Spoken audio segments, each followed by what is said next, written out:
Hi, it's Kimbun. It's been a slow news cycle today, so I spent some time researching on the opposition parties in GE 2025.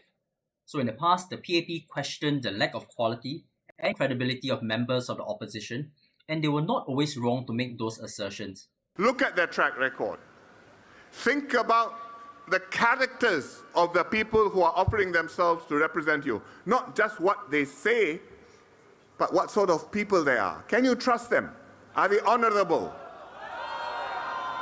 Will they be there when you need them? Singapore's opposition has come a long way since. Today, we have credible opposition parties in parliament. Many come with impressive credentials and track records. Just under a dozen smaller political parties have emerged and are expected to compete in this election. So one reason for this resurgence is their ability to touch hearts and minds, connecting with Singaporeans to understand their concerns. And in this election, top of mind for Singaporeans and parties seeking election is a common theme. But I know cost of living remains a concern for many Singaporeans. The cost of living pressures we now face, the incredible cost of living pressures. Singaporeans are concerned about the rising cost of living. And then you have the People's Power Party, who have announced their intention to contest in the Nee Soon GRC. But they appeared to have missed the memo. As for Nee Soon, our sole issue is about LGBTQ agenda. If Shanmugam announced next day that he's not confirmed not going to field the LGBTQ activists and apologize to all the Christian leaders, Singaporeans, for creating such anxiety, I'm glad to withdraw my team. So that was Mr. Goh Meng Seng, Chief of the People's Power Party, in a live stream on 16th of March. There's so much to unpack from what he said, but let's look at the context before we get into all of that. You may have remembered him from the headlines on the 22nd of February. So at the time, the PPP withdrew from the People's Alliance for Reform.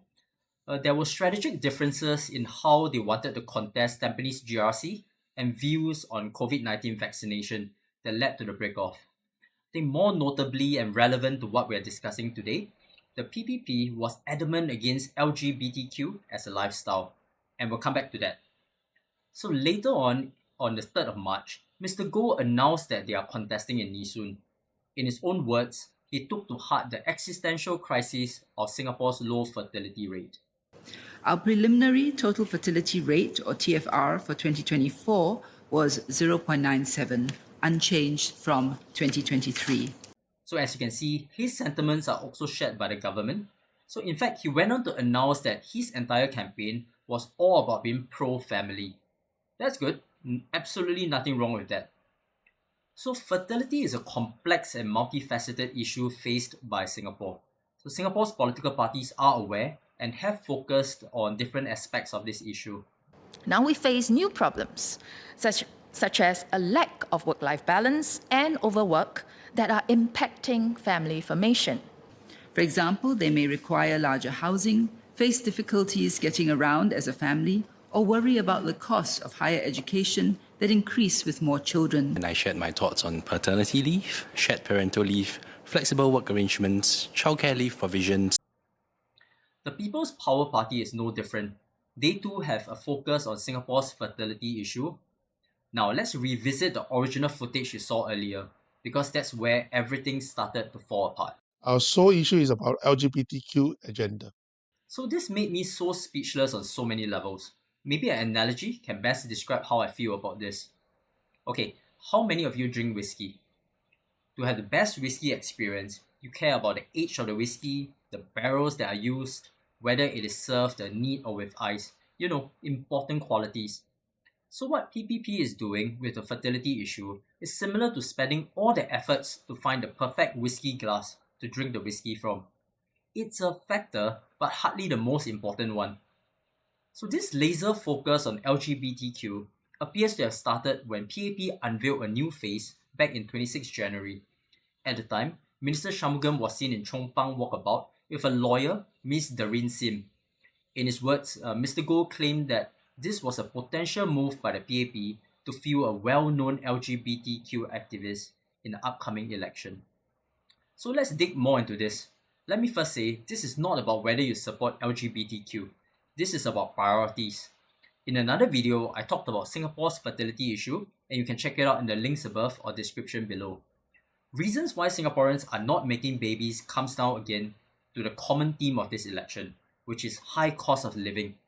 LGBTQ partners are not childbearing, yes, but definitely not the top 100 things that anyone should be tackling. Life is very tough for the Singapore that is in the heartland. Concerns over jobs, prices, housing costs, and opportunities continue for many Singaporeans. So Singaporeans struggle to get to work on time because of traffic congestion. Singaporeans cannot afford to own a HDB. Food is so expensive these days. Of all the existential issues facing Singaporeans today, it is so hard to understand why Mr. Goh and the PPP are choosing the LGBTQ issue as the hill to die on. And worse yet, Mr. Goh is willing to stop fighting for his constituent. If Shanmugam announced next day that he's not confirmed not going to field the LGBTQ activists and apologize to all the Christian leaders Singaporeans were creating such anxiety, I'm glad to withdraw my team. So let's also talk a bit about political strategy.